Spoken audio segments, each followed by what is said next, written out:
Okay, happy Tuesday, everyone. Happy Tuesday evening. I wanted to go over a summary of what you all discussed this past week for week 6 for your virtual meetings, as well as go over this week's calendar items. So as always, you all have done a great job discussing the readings, and so this week's theme was preparing a plan. And so you all had Ephraim and Ravid, chapters 3 and 4. So I just wanted to provide some feedback and help address and clarify aspects of your discussion. So I first want to begin with assumptions and dispassionate research approaches. And so I know that many of you all talked about the impact that one's assumptions may have on your research, and also many of you took I think some offense to the title of dispassionate research approach. So I want to talk a little bit about that. So in addressing your assumptions, it's really important to do so when you're trying to identify possible bias.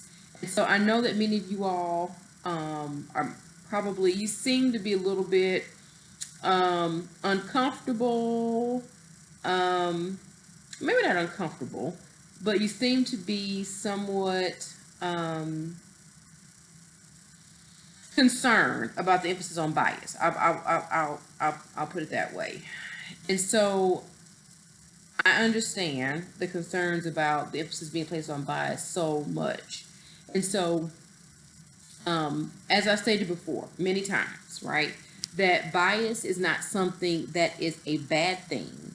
It's only an issue when you try to have your research findings bend in the direction of your bias. Okay, we all come to research with preconceived notions, with lived experiences, with passion for our research topics, and so there's nothing wrong with that at all. The concern lies in when you kind of bake in the findings, or you predetermine the outcome of your research based on those biases. Okay, and as I've stated before, it's important to be as ethical as possible, and so many of you all talked about that and the need to really adhere to ethical research practices, and in doing that, I mean, in many ways, you minimize bias. Okay, so as long as you're ethical in terms of how you conduct research, then the bias piece is minimized. Okay, you can never remove bias, and bias has a negative connotation as a term. Okay, but what it really means is that these are preconceived notions, these are lived experiences, and those lived experiences inform our practice. Okay, and so that can be both a good thing, and it can also be something. It can also be a detrimental thing, and that's why it's important to be evidence-based. And so, if you all glean nothing else from your research classes, what I hope that you all glean is to be evidence-based in your practice. Okay, to challenge your notions and ideas around practice, to challenge others, colleagues, administrators, notions and ideas of what it means to be a great educator, and ground that in research, ground that in being evidence-based. Okay, and so that's what I hope that you all glean from the research classes, not just to ground your practice in research, but to know what good research looks like, but to know and understand what good research looks like. And then also going a step further, which is what you're doing for your dissertation, and that is how to conduct great research based in practice, okay, or formed by practice. Okay, so again, addressing your assumptions are important in terms of identifying possible bias, but it's also important, as I mentioned before, to check your assumptions against the literature, to ensure that you're placing appropriate parameters, okay, around the claims that you're making about the goals of your research. And so it's important to have these parameters because it helps to ground your beliefs about your research. It will help you to prevent it will help you for making unsubstantiated claims. And so this is very normal for any doctoral student who is conducting a study or who's conceiving of a study, and that is to, to make connections where there possibly may not be a connection. And so that's the reason why you always have your committee ask questions about, okay, so tell me more about these connections that you're making between this variable and that variable, or between this teaching method and this learning outcome, because we want to be able to thoroughly understand the logic between the connections that you're making, or among the connections that you're making, to ensure that the claims are not unsubstantiated and cannot be questioned. Okay. Alrighty. So with regard to having a dispassionate approach to research, as I mentioned, that was something that many of you had a lot to say about. And so, as educators, we are uniquely positioned in that we are passionate about what we do. We're passionate about our practice. We are passionate about helping students, no matter the age group. And so students who are in this doctoral program are students that may teach in K through 12 settings, but they also may impact students in post-secondary settings. So basically, P through 20. We have a range of students who are educators in settings from P through 20. So that being the case, a lot of us come to our work with certain beliefs and with a certain degree of passion about the work that we do.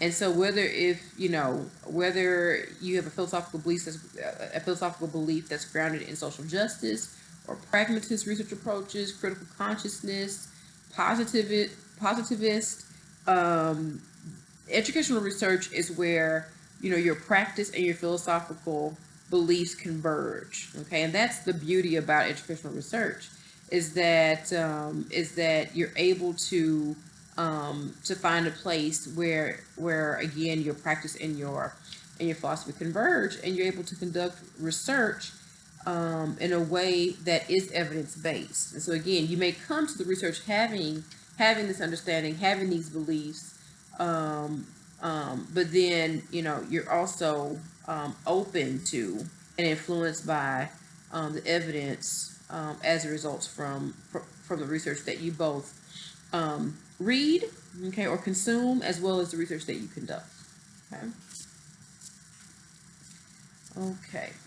So there were some questions about the difference between case study research and narrative research approaches.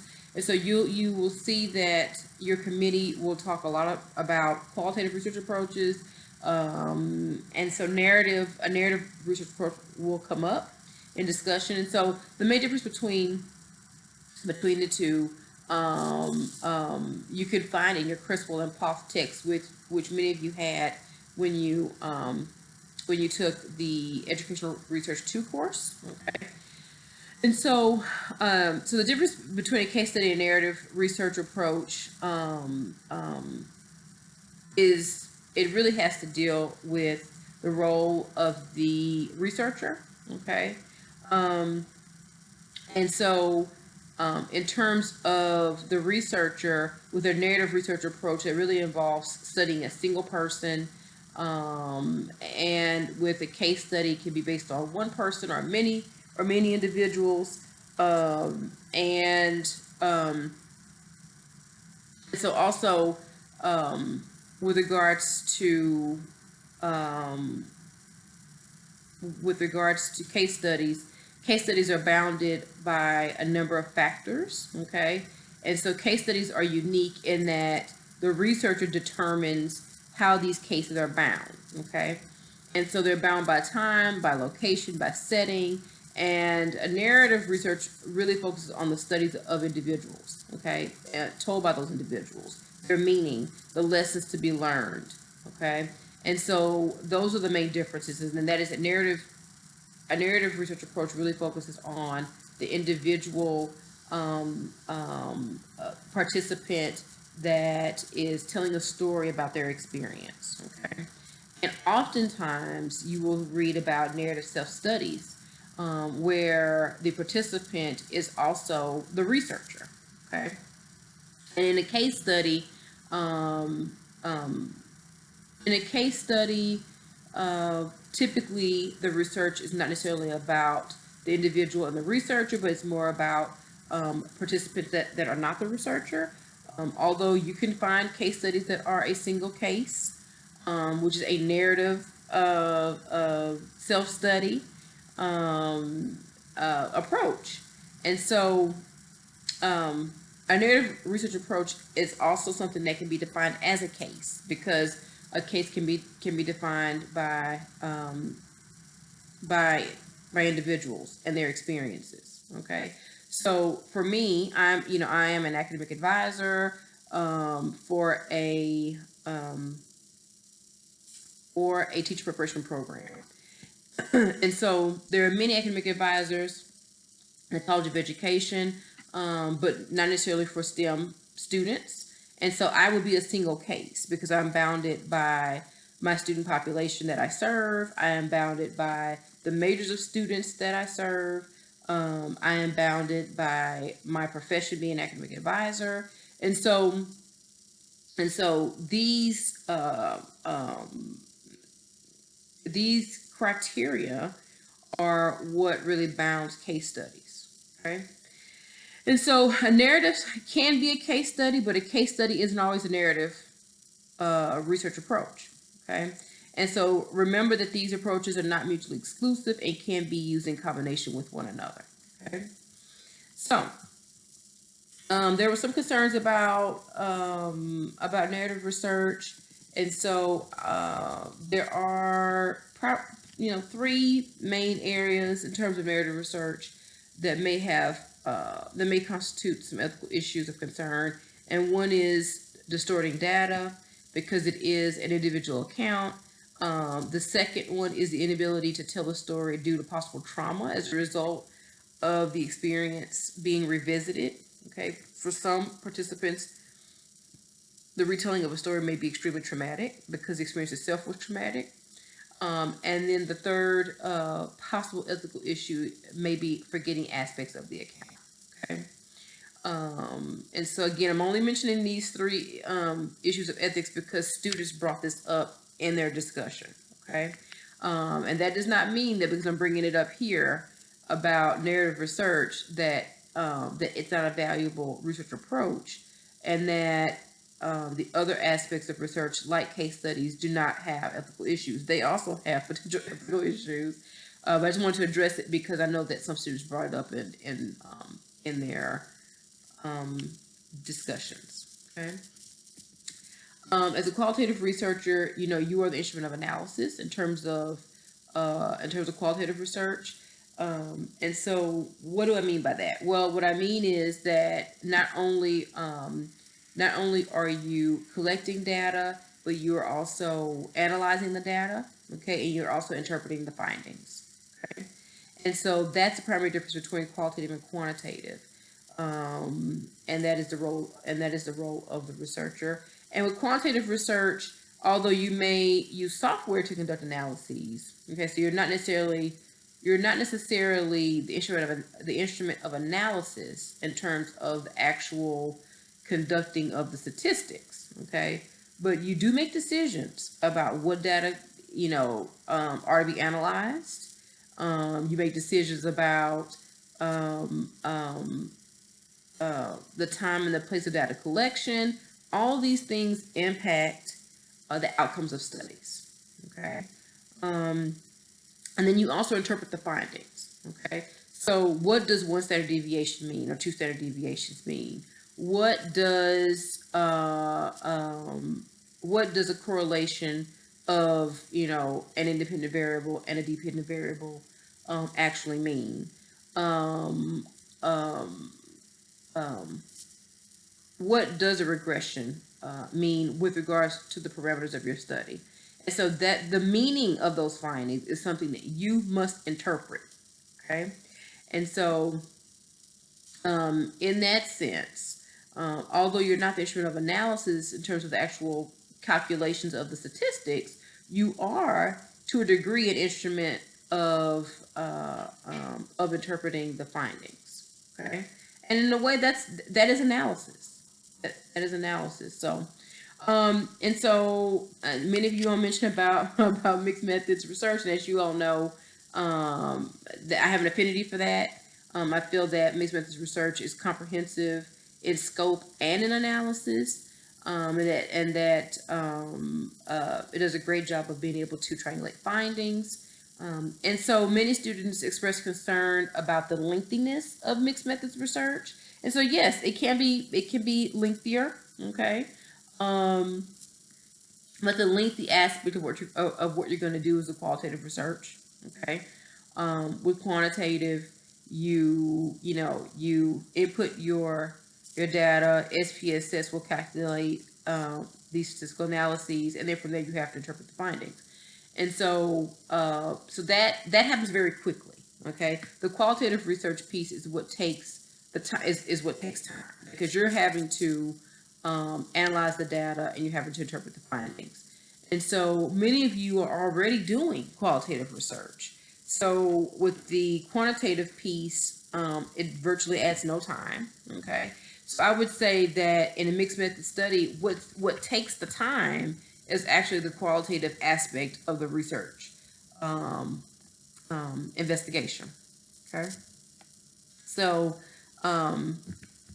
I do want to remind everyone, though, with regards to conducting a qualitative or quantitative or mixed method study, that's not something. It's not something that you go into research thinking about doing. Okay, so you don't approach a study saying, "I want to do a qualitative study" or "I want to do a quantitative study." And I've said this before, but you want to make sure that you go into this process allowing your research question to determine the type of data collection that you will need to conduct, as well as the type of data analysis that you need to conduct. The question itself is qualitative, quantitative, or mixed methods. And so the question itself will then dictate how you should proceed. Okay. So you should never go into this thinking, I'm going to conduct a qualitative study, but rather, you go into this thinking, I've read the literature. I know what kind of research questions I would like to address. Now let me take a look at these questions and see if they're quantitative, qualitative, or mixed methods in nature. And then from there, you know that's how you would conduct the study.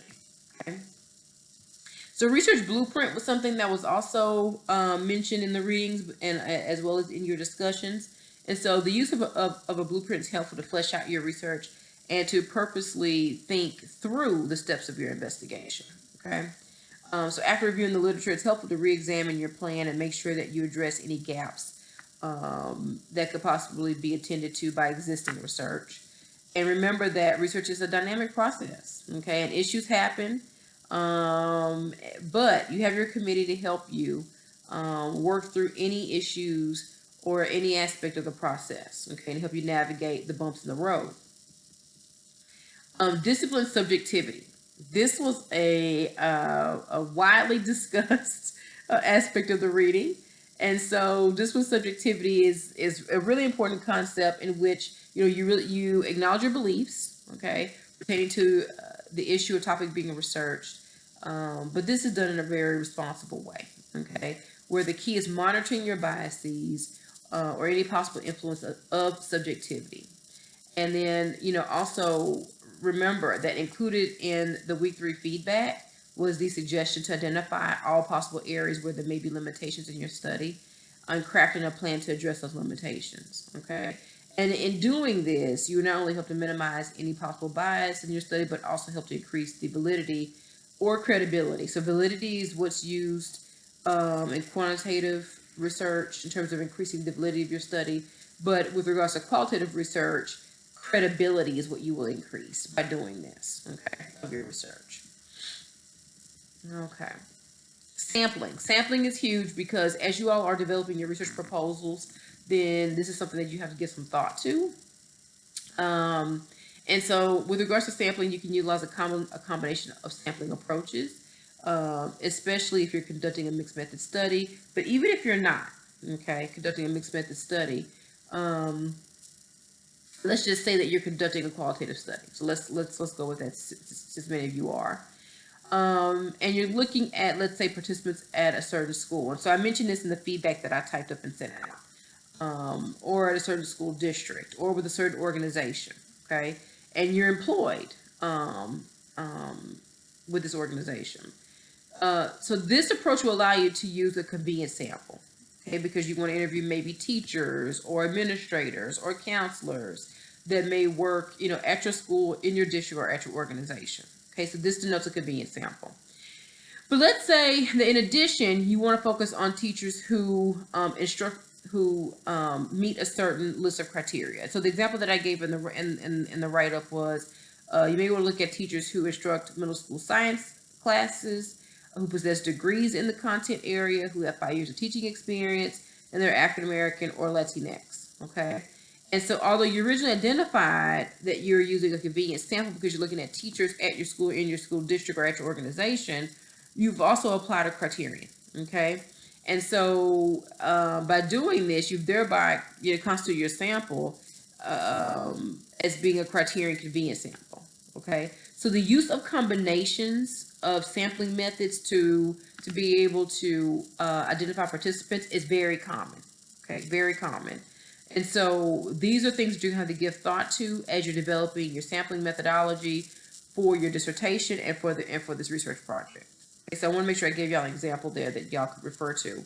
And again, you have your previous research books, which all of this is there. Okay, so whether if you're looking at Creswell and Poth, or if you're looking at your Andy Field text, so all of that is there, okay, in terms of outlining various types of sampling methods, various types of data collection approaches, various types of data analyses. All of that is available in your previous research textbooks. Okay. All right. And so collection tools. And so this was addressed on page 68, and it's important that you develop. It's important that as you develop your proposal, that you give some thought to the kind and quality of data that you want to collect. Okay, and so if you are looking at the types of data collection or the types of data that you like to collect, and you want to make sure that in doing so that you are doing it with fidelity, okay? And you want to make sure that that you are collecting data that you've checked over, that makes sense, that's complete, okay, in terms of the information provided. I know y'all have heard this term. I'm not sure. I think I mentioned before, and that's data in, that's garbage in, garbage out. Okay, so if you have garbage data that you're bringing to the study, then you're going to have garbage outcomes. Okay, and so make sure that as you are collecting data, that you are very thorough. Okay, in the types of data that you're collecting and the quality of data that you're collecting. And what I mean by quality again is that you're looking at complete data, that you're making sure that the data is consistent, okay, across what's been collected. And so that only helps to really strengthen your study. So triangulation and thick description was also something that was discussed. And so multiple data sources aid in the confirmation of findings, okay? And so when you use multiple data sources and analyze the data, the findings allow you to paint a more comprehensive picture of the phenomenon that you're investigating. And so that's really important in terms of triangulation. Okay, so if you have multiple data sources, then that helps you to triangulate your findings. Okay, or really another way of saying this is substantiating your findings. And so the readings identified that as long as you have 2 data sources, that's a way to triangulate. If you talk with your committee, especially with Dr. White, he likes for students to collect 3 sources of data. I am also of that opinion. That's how I was trained as well, was that 3 sources of data really does a great job of being able to triangulate findings and to substantiate findings. Okay, and you may find that there's a conflict. okay, between what you may have in terms of findings based on survey and based on interviews, okay, or based on observation and based on interviews. But the great thing about that is that, you know, had you just conducted interviews, you would only have those findings. Okay, had you just conducted observation, you would only have those findings. And so, and if the findings from both of those are not in agreement, then, you know, you would have had a study that would have had certain outcomes that may not have been truthful. Okay, and not truthful but accurate. That may not have been accurate. Okay, and so when you have multiple data collection sources that you've also analyzed, then it allows you to go in and say, you know, wow, you know, why are there discrepancies here? Okay, let me do further analysis and trying to figure out, you know, why is it that, you know, I am observing this, but then I'm hearing this in interviews, or the survey says this, but then in interviews I'm hearing that. Okay, it gives you a much more comprehensive picture in terms of what's happening, okay, in school settings or instructionally or whatever it is that you're investigating. We have multiple data sources and multiple forms of data analysis, okay. And so thick description, that's something that is very much a qualitative term, okay. And so thick description is really the antithesis of summary, okay, or the shortening or abridging of the data, okay. And so I think that in the world of technical writing, in the world, in the working world, we are tasked oftentimes with being very concise, with being very matter of fact, and, you know, and very much to the point. In qualitative research, it's very important that we do not use that approach. Okay, it's important that you provide, you know, many details. Okay, a detailed account of the research as well as the participants' view. Okay, because when we summarize, when we are concise in qualitative research, oftentimes we are removing details, which can in many ways affect, or rather become a sort of interpretation, okay, of what the participants shared with us, okay, and then, and in that sense, it can be very much inauthentic, okay, and not, and it doesn't ensure that we are representing the voice of the participants, okay. So whenever you do shortcuts like that in qualitative research, where you are summarizing, you know, quotes from participants rather than providing quotes from participants, when you are do not provide a summary, or rather a description of the setting in which the participants provided the information for your study. These details are really important to paint the picture for the reader in terms of the impact, in terms of the possible impact of the setting, in terms of the experiences that your participants may have had that they're sharing with you. And so in any time that we decide to shorten those descriptions, then we are really, you know, we are removing voice from the participants, and we're also not honoring the authentic nature of qualitative research. Okay, so that's something that's going to be difficult for many students. Okay, for many of you that are doing qualitative research, because again, you know, in the part of the working world, you know, the expectations are very different. Okay, in what we do in our day-to-day practice.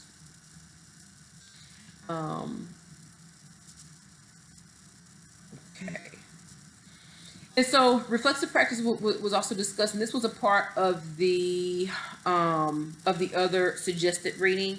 And so, you know, I talk about this a lot, okay, in terms of being reflective and the importance of being reflective, as educators, as instructors, you know, as folks that, you know, that work with young people, and with adults.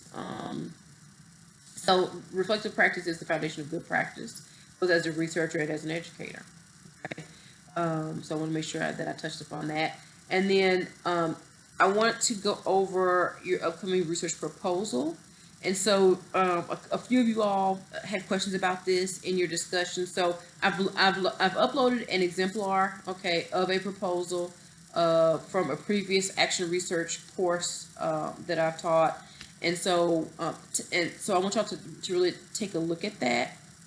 And so I know that in the syllabus I mentioned 5 to 7 pages, but what I mean by that is 5 to 7 pages of the actual pieces that should be included in the proposal, excluding the annotated bib.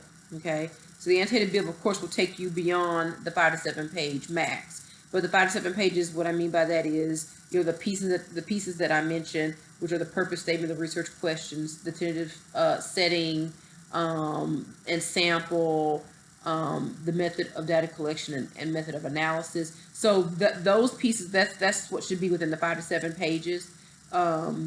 Make sure that you use proper APA, okay, title page. Make sure that you have a running head. Make sure that you also use proper APA for your annotated bib in terms of each one of the references that you have included there. And so, again, I've uploaded an exemplar. It's a pretty good one to be able to help guide you in the development of your research proposal. And so what's helpful about this is, especially for those that have not yet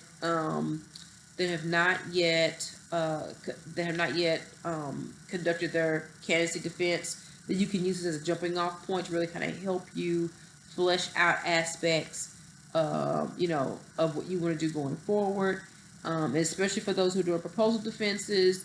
If you've not yet done that and you've done your candidacy defense, then you should be working on your chapter 3. And so this helps you with identifying aspects of your chapter 3 that you should start working on. Okay. And so I want y'all I also want to note that this action research project is a very condensed version, okay, of your dissertation research. And so I want y'all to see it as sort of a pilot study or a small research project based on your research topic. And so this assignment is designed to help you flesh out aspects of your study and strengthen it where needed, okay? And so be sure to reach out to me if you have any questions at all, okay, about the assignment. It is due not this Saturday, but next Saturday, okay? So it is due on the 13th, okay? It's due on the 13th. Also, thank y'all so much for reminding me to put my dissertation or a copy of my dissertation in Blackboard. So I've placed both the actual dissertation itself in Blackboard, the original, as well as the dissertation in article format once it was condensed and published in a journal. Okay, so that's in the doctoral pathway resources folder, which is in the larger content folder. Okay. All right, so I want to go over some other items. So you know that the weekly discussion video is due on the 6th, okay? And so this is the week 7 video. Make sure to post that to your week 7 discussion board with it being labeled week 7 discussion video. Okay. So the readings for this week are chapter 4 in meals. And then also chapter 6 in Effort and Rabbit. So the chapter 6 of Effort and Rabbit is located in the readings folder in the week 7 folder. And then of course you have the meals text. And then resources for this week that are in the week 7 folder. There is a PowerPoint on data collection techniques. Okay, so look over that as you're developing your research proposal. That should help you a bit there. And then also the week 7 video, which is what I'm doing now. you have found it, so obviously you know that that's in the week 7 folder. There's also extra credit. So 10 points extra credit for mid-semester check-in survey. And so this is something, and you know, I was gonna make it anonymous because I want y'all to be honest, but I also want to provide you extra credit. So there's no way for me to provide you with extra credit if I don't have a name. Okay, so so I know that may hinder some responses and some transparency and honesty there. Not that you would not be honest, but I'm just saying that by placing your name on the survey, that I know that that may be a bit of an issue. But I want to make sure that if you provide feedback, that you get some points for it, okay? Because it helps me know where you all are. It helps me to understand what may be helpful in your learning. I've already got some great feedback from students, which is the reason why I have the exemplar posted for the upcoming research proposal assignment. So yeah, please complete that. 10 extra credit points. And just let me know if you have any questions about that. And then also, do not forget to work on your instrumentation data collection techniques this week. Okay, so if you've noticed, every week for the past 3 weeks or so, I've made recommendations about what you should be working on. Okay, and so all that will be due with the research proposal itself, not this coming Saturday, but next Saturday. Okay, and then we have the meeting on October the 6th, which is this Saturday. We're gonna have a panel discussion, and I know I mentioned that we would like to have second-year doctoral students serve on that panel. I've met with Dr. Hutchinson, Dr. White, and Dr. Elecron, and so we decided that we would like to have alumni speak on the panel. So we have reached out to a few of our alumni, and they have graciously accepted serving on the panel. So please come out, y'all. I know that that our Saturdays are really important to us, but we want to make sure that we're able to meet with you all and interact with you all in a face-to-face setting. But we also want to make sure that every time we do meet, that we're providing some resource or some kind of benefit to you to help you move forward through to the finish line. Okay. And so there's no better folks to talk to about this than the panelists that will be there on Saturday.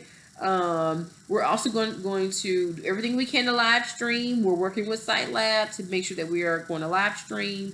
More than likely, we're going to live stream from my laptop. And then I will probably use Google Hangouts or, we're going to use Skype for Business, actually. We're going to use Skype for Business. And so with the instant message application of Skype for Business, you all, those that will not be able to attend but that are viewing the live stream, can post questions as a part of the instant messenger, and then I will read that out to the panel. Okay. And so only the portion in terms of the meeting and the panel discussion will be live streamed. After that, then we're gonna break for lunch. And then we're going to divvy up into the literacy cohort and into the social ed cohorts, okay? And so because I'm going to be going from one group to the next, so I will be rotating through. We will not have the ability to live stream the literacy and social ed meetings after lunch, but we will be able to live stream the meeting as well as the panel discussion before lunch. Okay. All right. So hopefully, fingers crossed, I will send out the link for the live stream tomorrow evening, because I'm going to work with SiteLab to get all that set up, and then you all will have it. Okay. All right. And so the event is from 10 a.m. to 2 p.m. and it's going to be in rooms 218 and 219 in the College of Education. So I think we're going to meet in 218 and have lunch at 219. I think that's what we're doing. And then, I have virtual office hours on Thursdays from 6 to 7:30. I've talked with a few students during that time, but again, I'm available, at that time from 6 to 7:30. This week, however, I am going to be at a community center at that time, because I'm meeting with some of our student teachers for a grant that I'm on with some other faculty. And so we're meeting with student teachers out in the field, and it's occurring during office hours. Okay. And so I will see y'all Saturday. And so although I will not see you Thursday, you will have opportunity to talk to me on Saturday. All right. Okay. Other than that, we can schedule time outside of that to meet virtually. And again, just let me know, and then we can meet via Skype or Google Hangouts. Okay. All right. Talk with you later. Y'all have a great week. Okay, bye.